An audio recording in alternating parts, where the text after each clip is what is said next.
Happy Friday night, fellow comic book fans. This is the night that I review some comics from the previous Wednesday. What I'm going to do is one that I didn't like and the top three that I did. I'm going to do them separate just so I can talk about each one individually. So, what did I like? What did I not like? Stay tuned.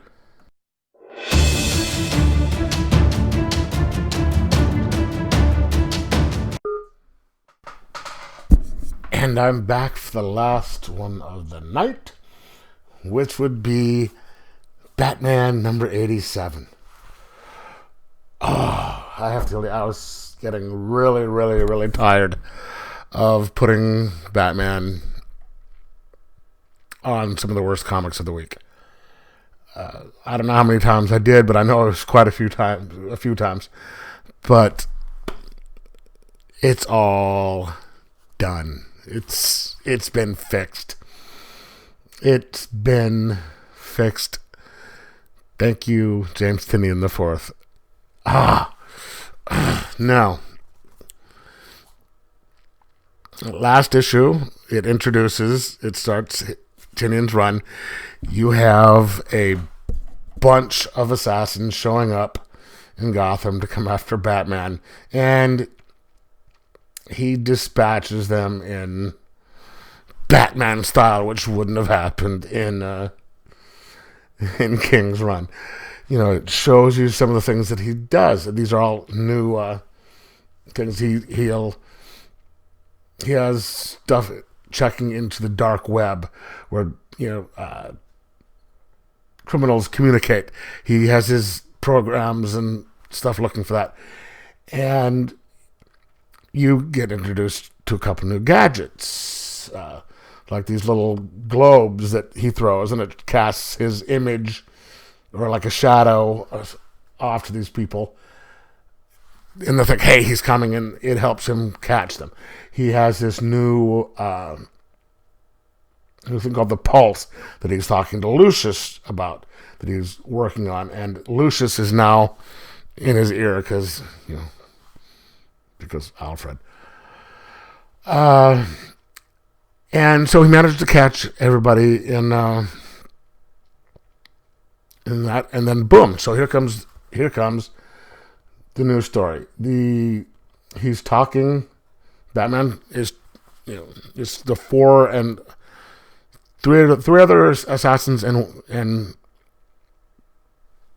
Deadshot, I think it is.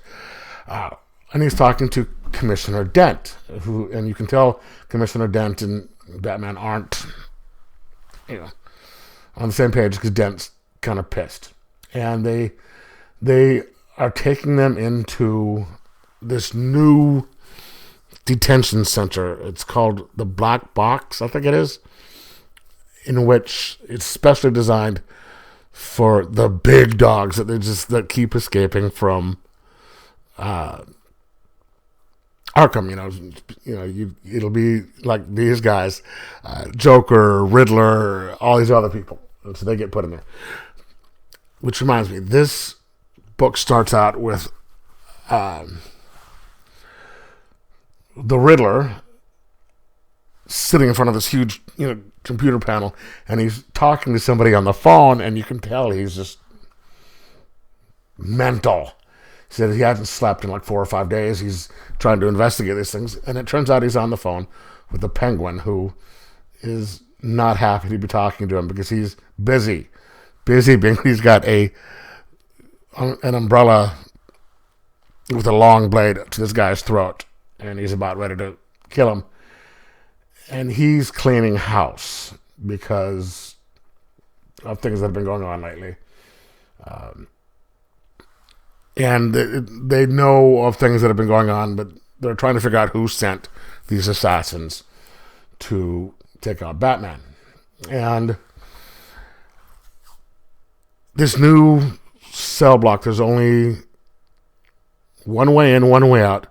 You have to have 2 cops to open everything up, and there's only 2 ways that it can be controlled, by the cops and a back door that Lucius and Bruce built in that nobody knows about. But then somehow they escape, or one of them escapes, and you find out from what Deathshot was saying, or Deathstroke saying, the person who hired them is just taking, he's just planning things perfectly, and he wants, down to like the second, and he wants things done a certain way, and he's paying a lot of money for it. And Batman's threats don't work because he's trying to talk to Slade, and he says, all right, fine, I'll just check your accounts to see who. When he's trying to get him to tell him who hired him, I'll just check your accounts, see where the money comes from. And Slade's like, who says I got paid in cash? And this one, you get to see the new vehicle that Tinian was talking about, and it is awesome. It ejects out of the new. It's kind of a plane that he's flying around.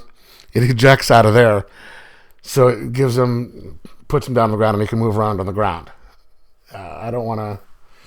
I really don't want to spoil it for you, but it's incredible, and you can also see how ruthless Batman can get in this one, in his chasing after one of the people who escaped.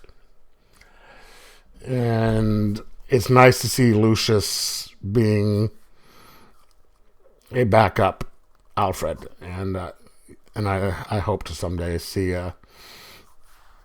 Alfred back, but one step at a time.